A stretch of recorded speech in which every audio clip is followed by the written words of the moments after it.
Jaman semono. Lho kandhane. Poyo wis nek grup campur sari. Nggih mboten, Mbak. Lho. Iko lho iki. Sing ibot sapa? Lho, sing ibot Petruk. Terus dia campur sari kelampe sireng niku. Wong gak nonton iki. Terus. Banowati niku sugih. Sugih. Atine niku jane tresna karo Arjuna. Terus. Kak yo permati yo.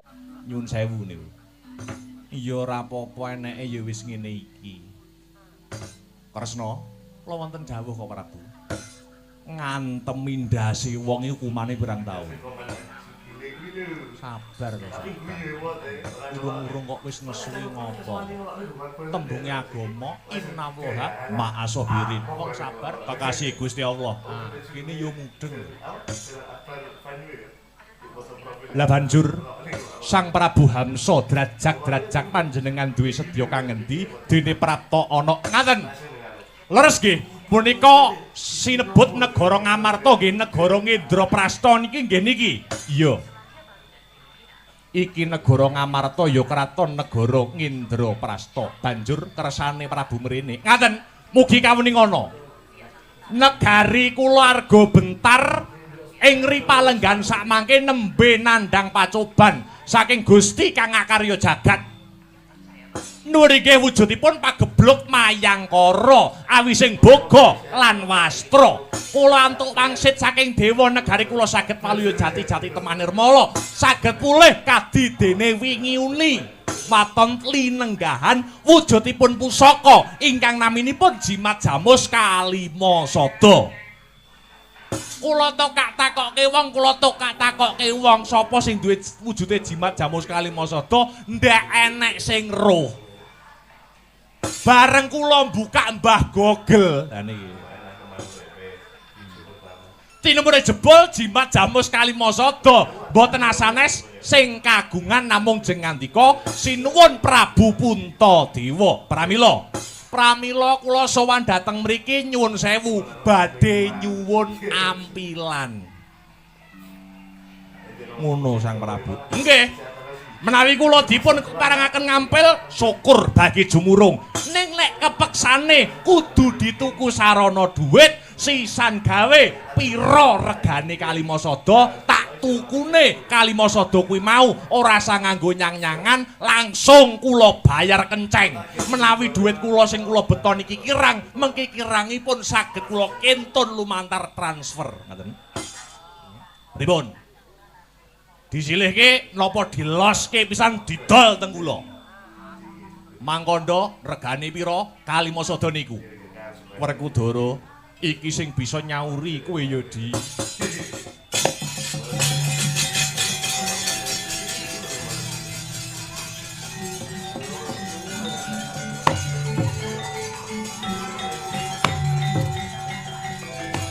Wah.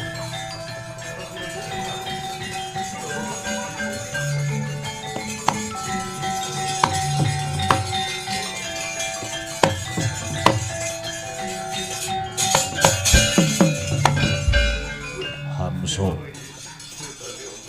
Niki sinten? Jenengku Werkudara ya Bimasena. Wis tau roh. Nggih, nate mireng asmane ning nggih nembe niki ketemu kalih piyayine. Ya, syukur bagi sewu. Kowe tekan kene. Arep nuku Kalimasada. Nggih. Pinten regane? Badhe kula bayar kenceng, badhe kula bayar kontan. Tenan leh arep nuku Kalimasada. Estu.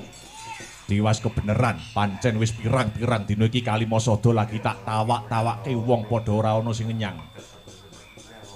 Kowe tekan kene, mula kebeneran Kalimasada pancen arep tak dol. Lah dalah, ra apa? Estu panjenengan badhe ngedol Kalimasada. Ya, mula kang saka kuwi. Yen kowe arep nuku Kalimasada, kowe kudu nuhoni apa kang dadi syarat-syaranane. Syarat-syarananipun menapa? Perkara nyang-nyangan regane Kalimasada aja ning kene. Lajeng entenana ana tapel wates negara Ngamarta. Lan aku njaluk paseksen. Menapa paseksenipun? Nggonmu nyilih Kalimasada kudu mawa paseksen prajurit segelar sepapan sing sikep gegamaning ayuda. Loh, paseksene kok dadak prajurit segelar sepapan? Gelem ora gelem syarate ya kuwi. Nek ora gelem Kalimasada ora tak dol ning kowe, ning tak dol ning wong liya. Nggih, mboten napa-napa. Dados kula kedah nenggo wonten tapel wates negara Ngamarta. Teng mriku mangke nyang-nyangan regane Kalimasada. Kok mboten dateng mriki mawon nyang-nyangan negara, nyang-nyangan Kalimasada. Engko aku ora iso njumuk bathi. Wis kuwi wae. Syarat-saranane siji entenono tapel wates negara Ngamarta. Angka 2 prajuritmu samaptakno. Nggih, cekap niku cukup. Nggih, menawi kalilan mekaten, kula madhal pasilan. Kula tenggo wonten tapel wates Praja Ngamarta. Sinuwun Putadewa, kemareng kula nyuwun pamit. Iya Sang Prabu aja ninggal duga lan prayoga. Raden Werkudara kula nyuwun pamit. Ya sing ati-ati. Sedaya ingkang sami lenggah, kula nyuwun pamit. Ya ndang minggat tak dungane lepas paranmu jembaro kuburmu ya.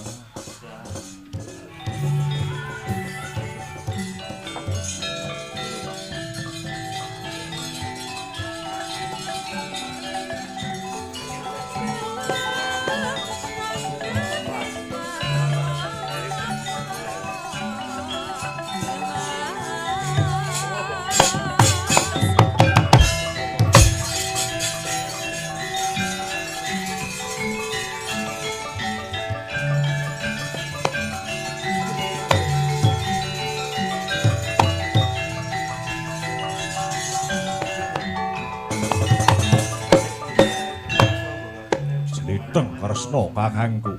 Kepiye Yayi? Apa Hamsa saka negara Arga Bentar iki mau sing calone dadi kurban tumbal sesaji Rajasuya? Dudu.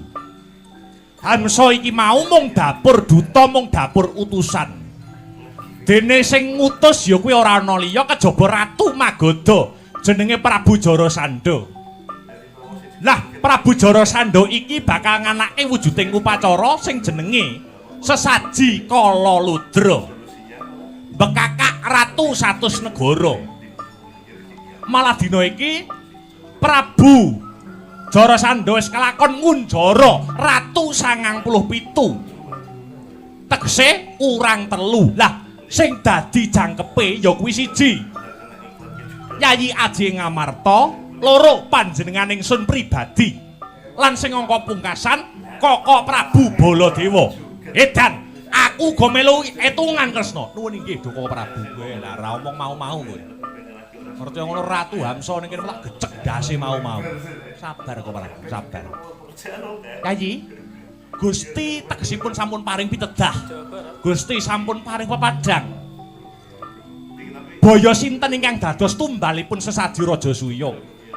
Koko Prabu, kados pundi Yayi? Sawarga ngasi rajan momongso bareng Koko Prabu murih prayoganing lampah. Nuwun inggih. Kula badhe ngrumiyin lampah budidaya murih jangkeping syarat sarana sesaji Rajasuya kala mau Yayi. Sumangga nderekaken Koko Prabu. Bimasena, piye?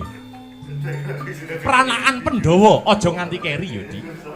Yen iki mengko ana moganing lelakon karep ben para tarunaning negara Ngamarta sing jumangkah Kang Sarta kemerembyah ngestokke dawe Kresna kakangku.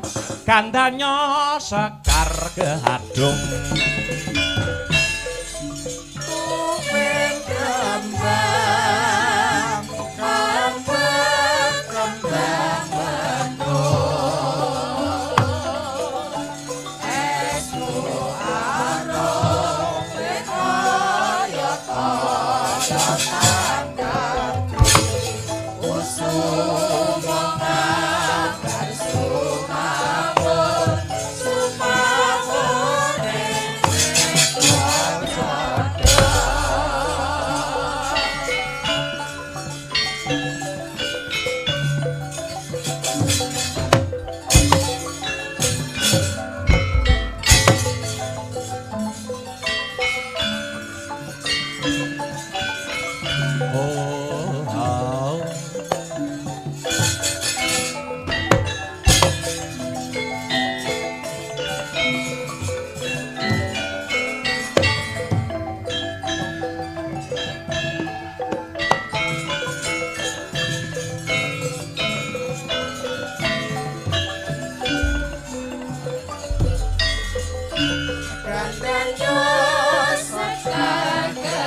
Pandhawa kumpul.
Agar ning pasiban jaba Bindharap ingkang samutra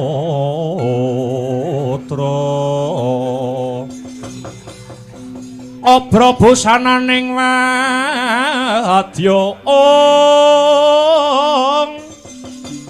Tetinding praprawira Regyana Patih Sudira Didem kang sami sumewa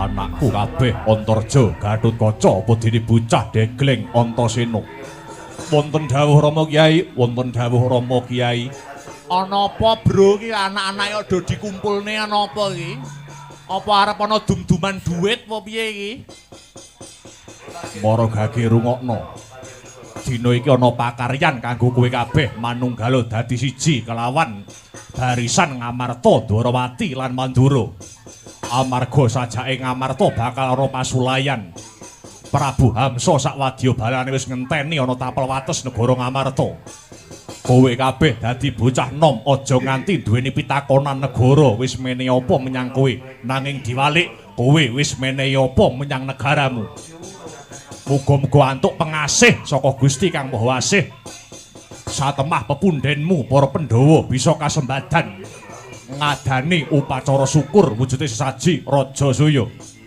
ngestakaken dawuh Rama Kyai budal dene iki benjing bidal gumuruh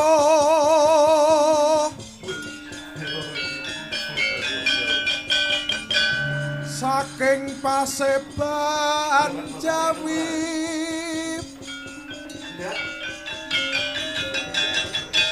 Gung ingkang Balakuswa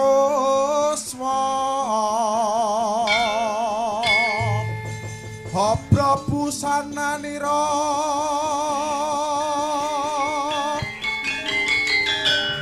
lir surya wedalira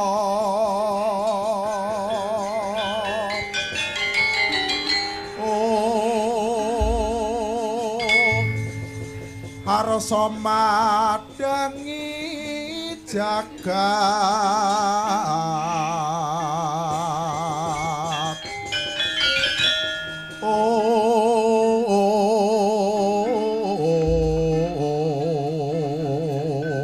Yo bidal sang ya prajurit wadya bala sikap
prajurit Tanda budang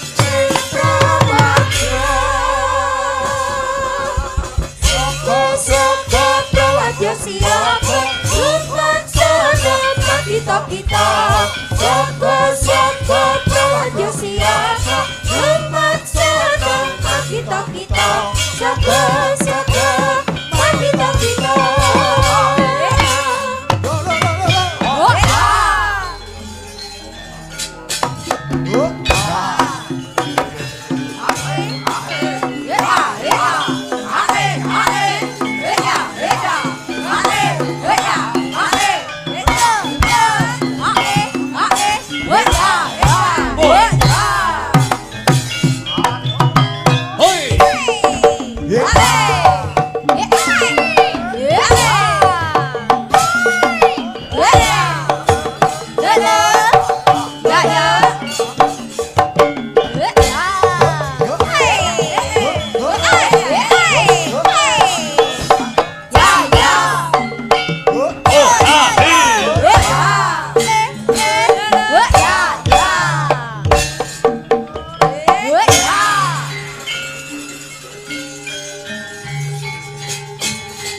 Dados niki mengke para Pandhawa badhe nganakaken wujudipun sesaji Raja Suya, Gus. Iya Kakang Semar. Kabar wis sumebar pawarta swarata yen to para Pandhawa bakal ngadani upacara syukur kunjuk marang purbaning Gusti kang kawekas. Dene syarate kang cacah ana 3 wis dikawuningani dening para Pandhawa. Dina sak mengko Harjuna Kakang Mas Werkudara dalasan Kaka Prabu ing Dwarawati tindang gendah ngupadi syarat angka 3 ya kuwi tumbal Ratu Angkara Murka. Mula dina sak mengko ana kawan ayo ndak kanthi tumujuaning Praja Magoda kanggo srana hanjanggepi syarat sarana lumadining sesaji Raja Suya iki Kakang. Semangga kula dherekaken, Gus.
miyat langening kalang iwan aglar pandamuncar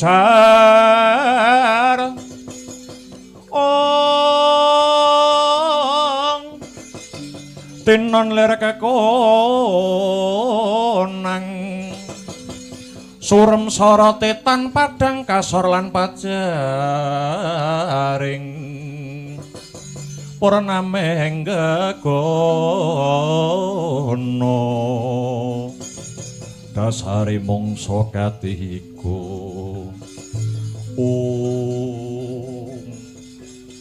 Werkudara lan Janaka mandhek luwih dhisik ya Di aku lan Siadi sakloron wis tumekananing tapel wates negara Magoda ana ngarep iki ana wujuding gunung kang ingaranan Gunung Setyaka nanging ing kene sing tak rembug dudu perkara gununge nanging sawangen ana dhuwuring gunung kae ana tambur kae jenenge tambur Kyai Gurnita apa tambur Kyai Gurnita mau bebayani mangkene ya Di sapa wae kang wani mlebu ana negara Magoda waton wong kuwi saka njaban rangkah tambur kae bakale muni dhewe tanpa tinabuh Werkudara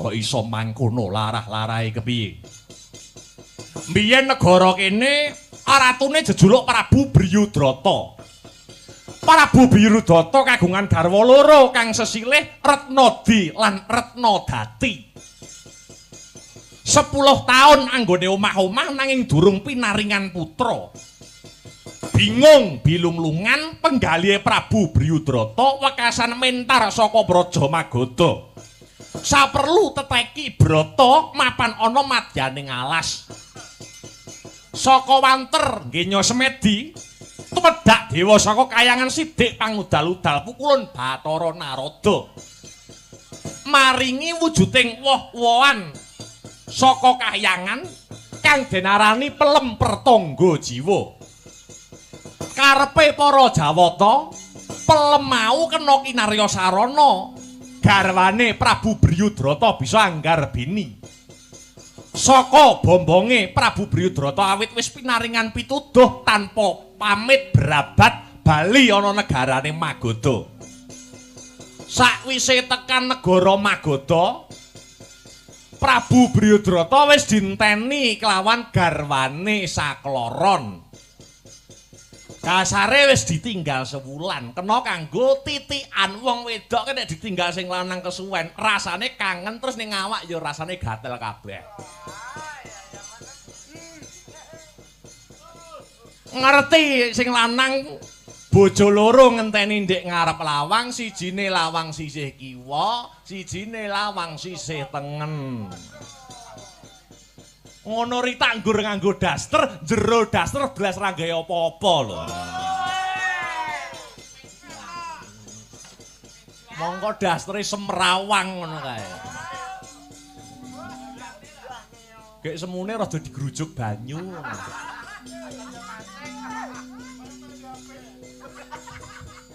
wekasan pelemper tangga jiwa diparingke kelawan garwane ya kuwi Retnadi karo Retnadati bayangno peleme nggur siji dinggo royokan bojo loro iki satemah pelem disigar brak dadi loro siji diwenehke mbok wek siji diwenehke mbok nom bar mangan pelem langsung nggarbini ya kuwi 9 wulan 10 dina mekaten Kakang Prabu ya bojo loro meteng bareng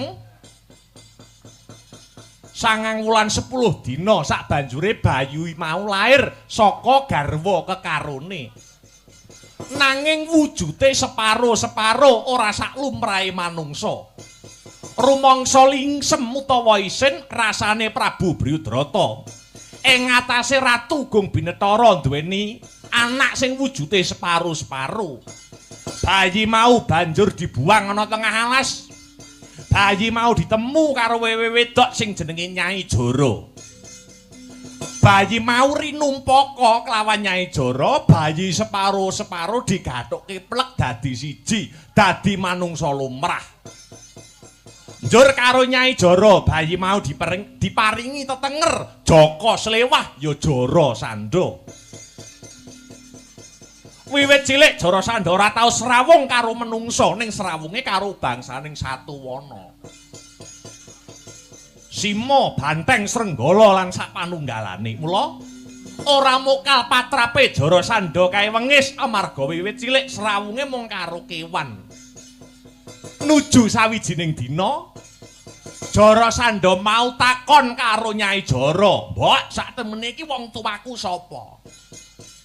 Diwangsuli karo Nyai Joro, "Kowe kuwi anake Prabu Bryudrata, Ratu Negara Magoda, nanging kowe dibuang ana alas kene." Krungu dedongenane Nyai Joro muntap si Joro Sando. Nganti nglabrak tumuju ning negara Magoda. Ketemu karo bapakne. Joro Sando ora gelem nyembah, ora gelem basa, malah ngangkat wujuding pedang ligan. Dase bapake dibabat nganti tugel-tel, mati Prabu Bryudrata. Ora tekan semono. Kulite bapake dibeset-beset, kulite dadekke tambur, ya dadene tambur Kyai Gurnita kae. Mula yen ana pawongan sing liwat sak kiwa tengening kene, tambur kae muni dhewe. Upama bisa tata jalma manungsa, Prabu Bryudrata kae kepengin sampurna nyawane. Amarga sukmane isih nglambrang durung bisa bali marang mula-mulanira. Lah lajeng kados pundi sarananipun supados Prabu Bryudrata saged kasampurnakaken suksmanipun Ka Prabu? Janaka saged sanget boten negakaken panandhangipun Prabu Bryudrata wau Ka Prabu. Tibanana jemparing jebolen tambur kae. Kareben sampurna manjing ana kasuwargan jati sukmane Prabu Bryudrata.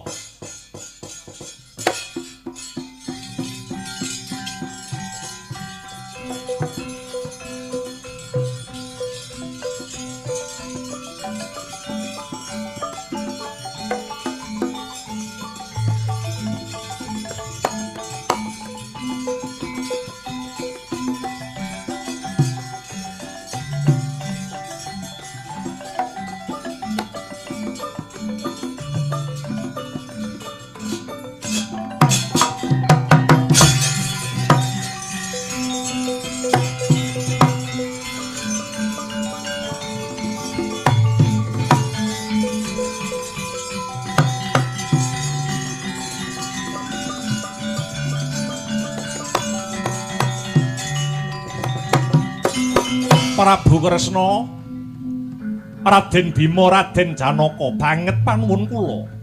Pranyata paduka pepethinganing satriya awit saged ngentas panandhang kula.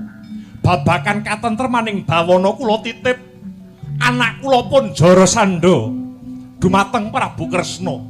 Sumangga anggenipun badhe murba kang sarta masesa Sang Prabu.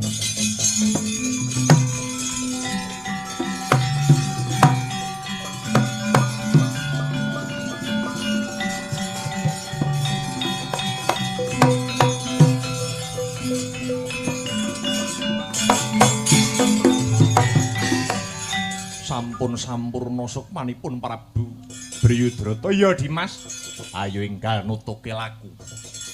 Sadurunge mbacut, si Adi Saklara tak kanthi anamur laku dadi Brahmana. Amarga sak wengis-wengise Joro Sando isih ana becike. Ya kuwi ngajeni marang sipating Brahmana. Pun kakang bakal salin tetenger ya kuwi peparab Begawan Kesawa. Aku uga salin jeneng peparab Begawan Jayalaga. Kula peparab Begawan Kumbang ali-ali. Bagus. Ayo enggal ana lumaku.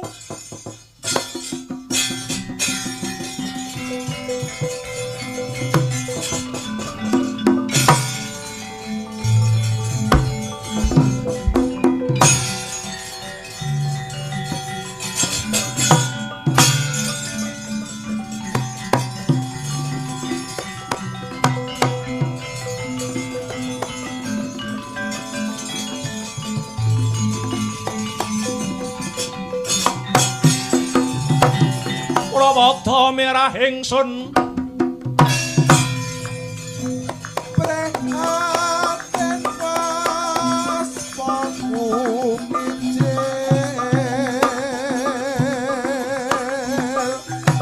tuku dahan tanpa karya sekang rinemakan Gusti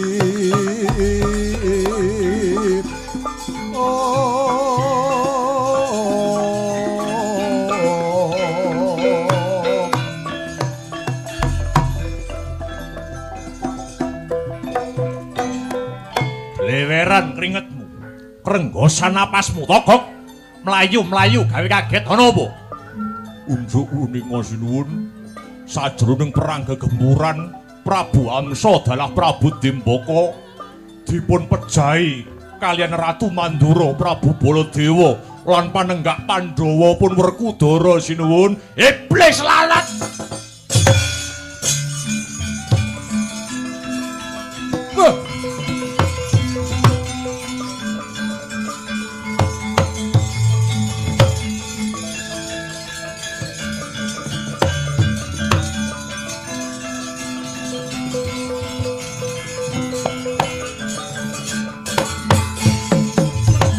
malaning ngerak leketeking jagat gelah-gelahing pumaswaning jajalan sukertaning bawana kekuatan satria tanah Jawa sinangga gampang kamangka mau bengi Jarasandha ngimpi kang kurang prayoga tinemune jebul Hamsa Dimbaka sing tak anggep tangan tengen lan kiwaku wis pepes tok kula wonten dawuh goleke juru nujum sak magata klumpukke sendika.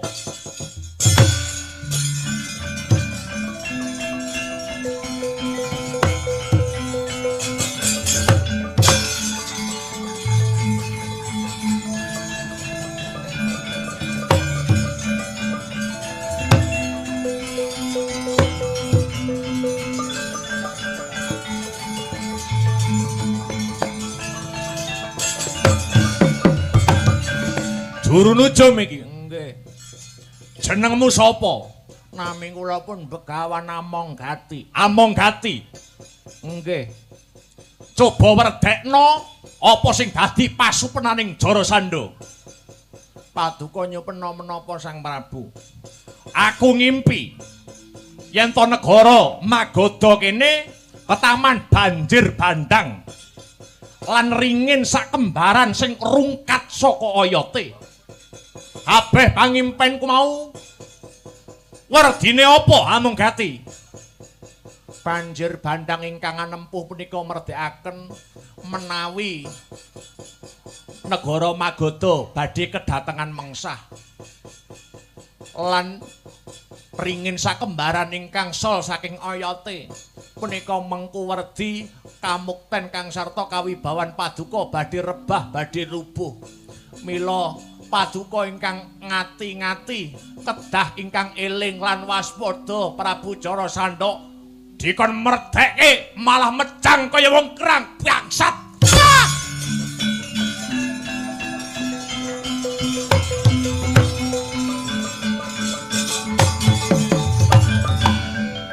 Golek meneh. Nggih.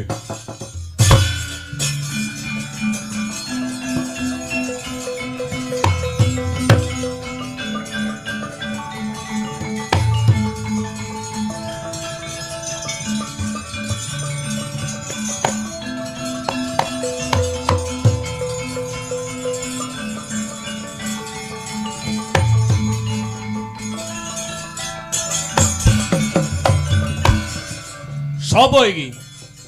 Nami kula Sabun. Kowe ya juru nujum. Nggih. Omah kula Desa Pisang. Werdekno pangimpenku Magadha kene ketaman banjir bandang lan ringin sakembaran kang rungkat saka yote. Ngimpiku mau kabeh tegese apa? Kula jarwani pangimpen paduka menika mengku werdi. Mbok menawi umur utawi yuswa panjenengan namung kantun sak siliring bawang, paduka kedah tata. Iki ya padha wae.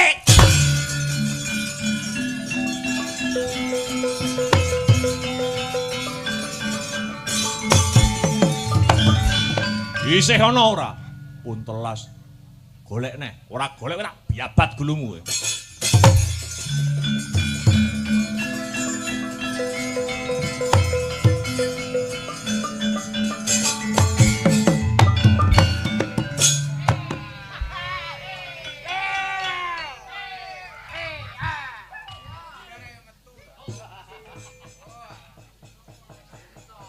Aku ngimpi negara Magoda kene kedatengan banjir bandang.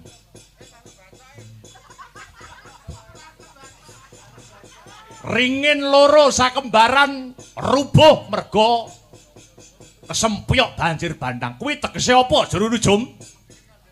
Sego. Lho. Kok sego piye to iki? Kuwi jane bangsane ngopo?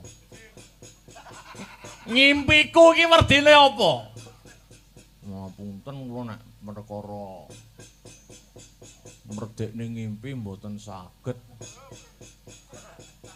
Nek kon jenengan wonten undangan slametan kunjuran apa kunjungan ngoten. Iki yo padha ae wong genah malah dikoren.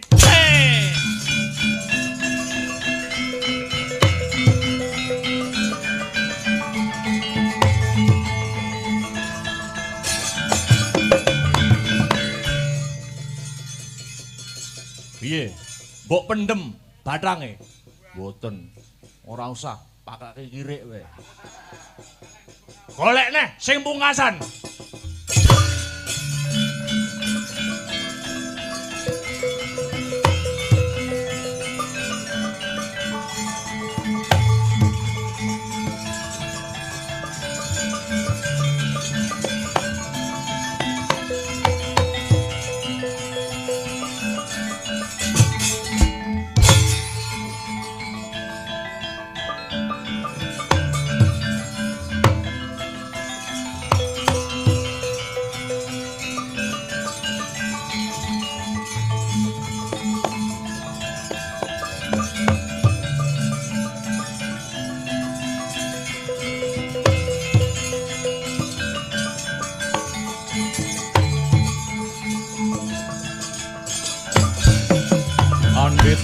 Karya wangsit pindha kumbang ajaping tawang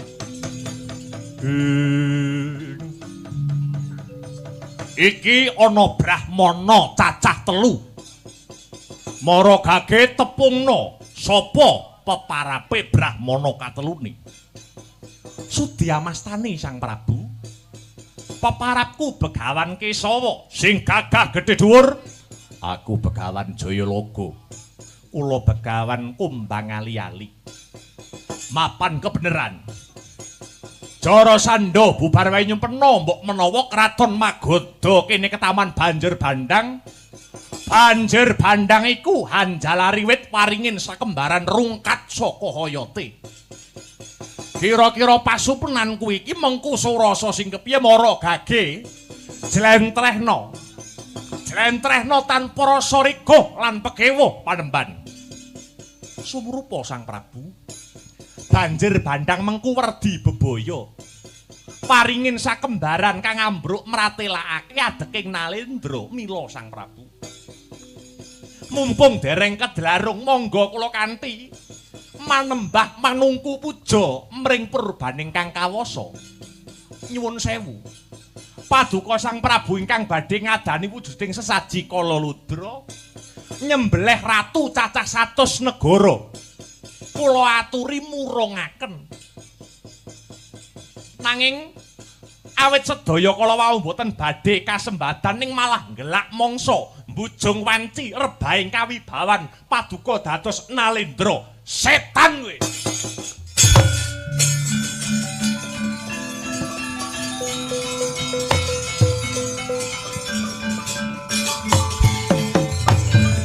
kowe arep jlentrehke pangimpenku monggo. Ning aja pisan-pisan kowe nyenggol babakan Kalaludra. Merga kuwi kapitayanku. Tresmak bathok mata mloro ora ndedelok. Jebul yen mungu gemi kapitayanmu babar pisan ora nglandhepke kawaskitanmu. Jarasandha. Sejatine aku dudu Brahmana, aku Ratu Ndwarawati Prabu Kresna. Pamonging Pandhawa. Dene ana mburiku iki panenggak Pandhawa Werkudara lan panengah Pandhawa Si Arjuna. Ayo arep apa kowe? Ya.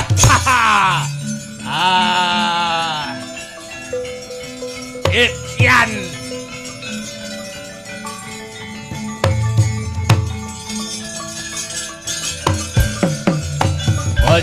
Bojleng iblis laknat padha kekucekan. Iwak kecemplung wuwu tange pisaning mlayu. Ayo keroyokan Jarasandha. Ora watak satriya tanah Jawa main keroyokan. Pilihan siji ing antarane wong telu iki. Sing gedhe dhuwur kon ngadepi aku, Werkudara. Kowe sing dipilih Yayi, metu tak blingkat nyawane.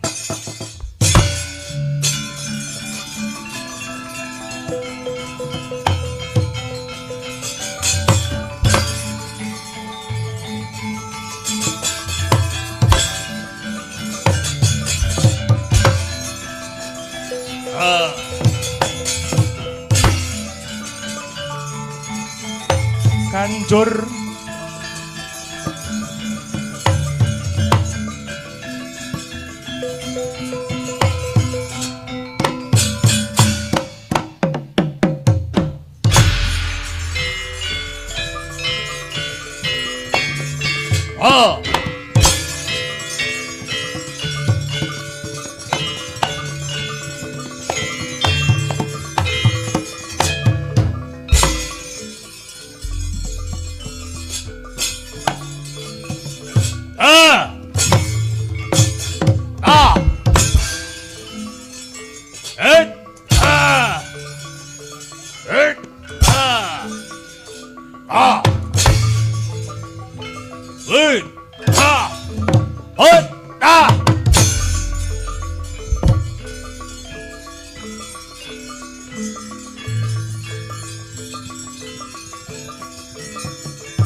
Yayi.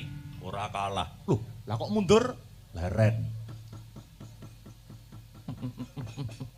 Si Adi mesti lali dongenganipun Kakang ana ngarep mau, gitu.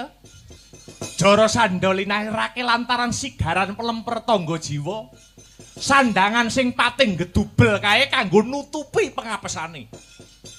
Yen si Adi tanggap apa sing tak kandhake iki tak kira ora perlu ngentekke tenaga anggonmu ngrampungke si Jarasandha kae.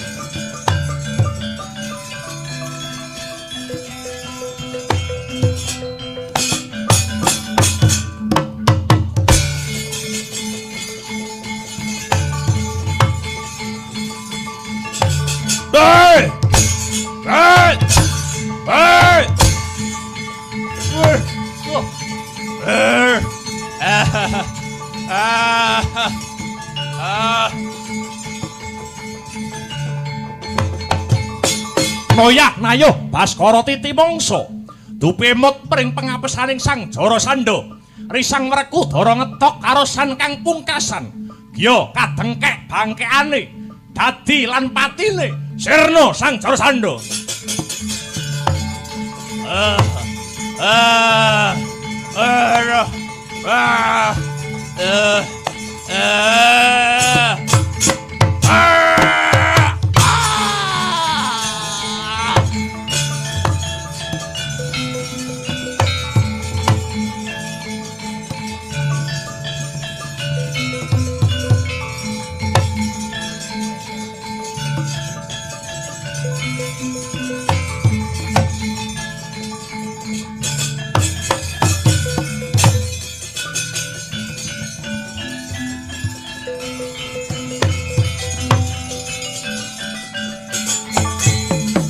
Beno karto mredar tamtu tamtuning utama titi sak gugure Jarasandha nom-noman kang sumusul nyedhaki kunarapane Jarasandha kowe sapa Kisana? Kula putranipun Prabu Jarasandha nami kula pun Jayatsena. Kowe arep bebela patine wong tuamu babar pisan mboten. Kados sampun sak terpipun Kanjeng Rama Prabu Jarasandha nampi karma ingkang kados mekaten. Sayektosipun boten kirang-kirang anggen kula suka pemut nanging Kanjeng Rama boten dhahar atur kula. Syukur kalamun kowe ngerti marang kaluputane wong tuamu. Magoda kene dadekno kamuktenmu magoda kene wiwitana nandur bebuden kang rahayu. Ngestokaken dawuh sinuwun. Luwarana ratu 97 sajroning pakunjaran sandhangana sandangan sing becik krana bakal sun kanthi marang Praja Ngamarta ngadani sesaji Raja Suya. Nok-nok dhateng sendika Dara piye? Ayo enggal bali ana praja. Lewat tepining lepen tempuran kang bening tirtane Werkudara ngestokke dawuh Kresna Kakang. Gumaling siji cengkoling cakune kuruk Ramalungi Martandane wancine wis kaketenjang Impang pancerita mencorong ngemangajak Nek rojan mahayu tumandan makasih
Putu Prabu, aku eyangmu Prabu Matsuwapati kang makili Nalendra 100 negara kanthi lila legawa kang sarta gambiraning manah. Wis nedya nyembadani undangan nanggone para Pandhawa ngadani upacara syukur saji Raja Suya. Poneyang uga mangkono Putu Prabu. Poneyang ing Talkanda makili para Brahmana 7 wis awega ngidung suci mantra rahayu. Tandha tarima kasih mring purbaning Gusti Kang Maha Nasa. Ayo mara gage enggal diwiwiti adicara sesaji Raja Suya iki, Ngger.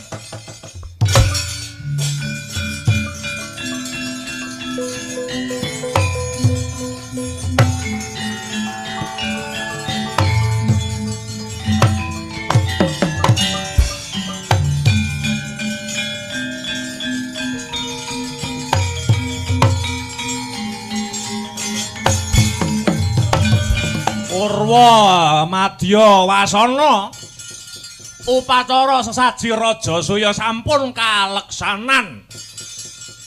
Pramila saking menika dulur Pandhawa dipun sekseni sesarengan nggih. Sampun kasembadan anggenipun ngadani sesaji Raja Suya rak nggih ngoten. Kanthi wontenipun sesaji Raja Suya Prabu Puntadewa pinaringan gelar Ratu Samrat, Prabu Kresna pinaringan gelar Pamong Agung. Geger Jawi.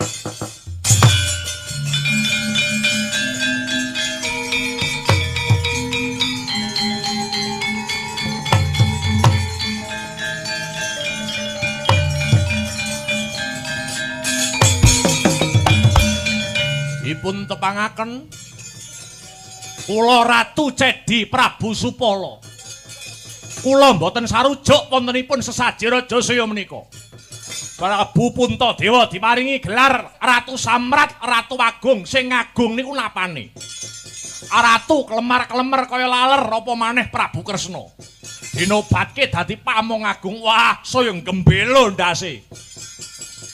Kresna kok Pamong Agung, mantan maling, mantan gento, dikira Supala ora ngerti sejarahe Ratu Ndwarawati. Begal rampok kecu titir kidul Narayana, titir lor malinge ya Narayana. Kaya ngono kok Pamong Agung. Yen aku kon ngajeni Kresna Supala kabotan. Ning yen kon ngidak-idak ndase Ratu Ndwarawati, tak warai carane.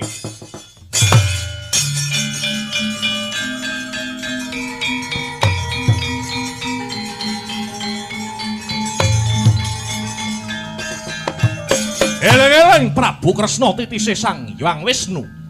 Ora rengu ning malah gumuyu jroning kalbu. Mireng sumbaring risang Supala. Eseming lati Ratu Ndwarawati mahanane murep ponang Jaja. Ndadak sakala Kyai Cakra Baskara ingkang mubeng seser dasare sak klapa gedene.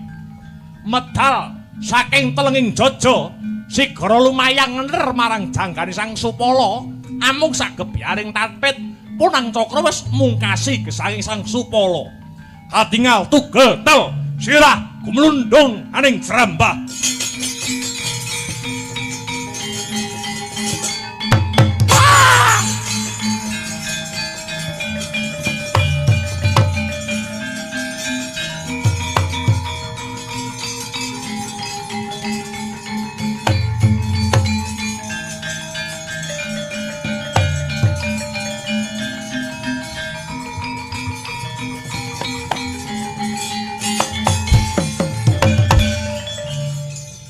Ngaturaken pangapunten kang wayah nyuwun pangapunten menawi damel gugup garagapan ingkang sami lenggah.